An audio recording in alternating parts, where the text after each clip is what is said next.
Hey guys, I hope everybody's doing well, and today I want to share a little tip on how to prevent something like this happening.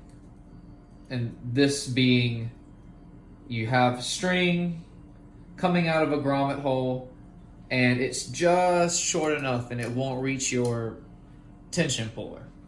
Now this can be really frustrating because you could have pulled it out of a reel and you measured it wrong, and all of a sudden you have this problem come up.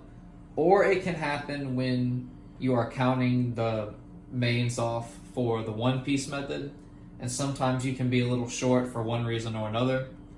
So I want to share this technique with you that I've used, and it's helped me get through this sort of problem that we have here. Now you are going to need a starting clamp for what we're about to do. Any starting clamp ought to do, but of course if you want to go a little bit higher grade than just this Gamma one that I have, you can do that. Any starting clamp ought to do. And you'll actually need a spare piece of string. Now this is just a piece of string that I've had laying around.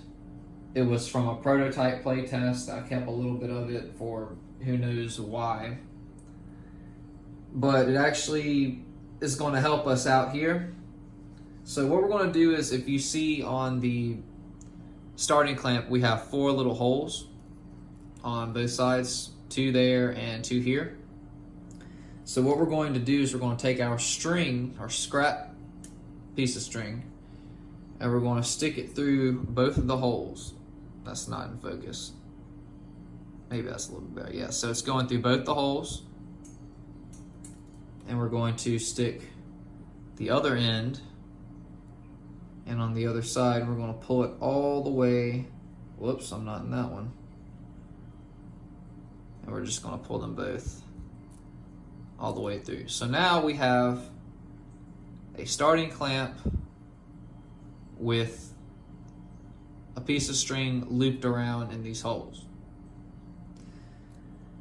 So what we're going to do now is we're going to clamp the starting clamp on this end of string, just like so.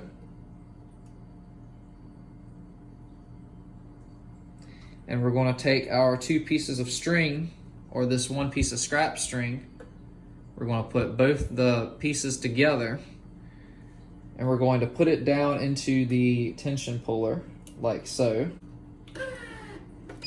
And we're going to pull tension just like that. So you can see that the scrap string is being used to pull the tension on this blue string. So now we're just going to unclamp and clamp as close as we can. And we've pulled tension successfully. Now, of course, you don't want to purposely do this. This is a sort of last resort. If this happens and you need to do it, I wouldn't purposefully count out the string to be like this, because it won't be as accurate of a tension as opposed to if you were to loop it around and pull a tension as you normally would. So I hope you found this tip useful. It'll definitely save your skin more often than not if this happens to you, and it'll save you a lot more string in the long run, so you don't have to cut it out or start all the way over and the string be ruined. You know, if it helped you at all in the comments, please leave a like. It helps the channel out a lot. It only takes a second. Really helps bring in, viewers and traffic into the channel. So I'd really appreciate it if you did all that as well. And take care.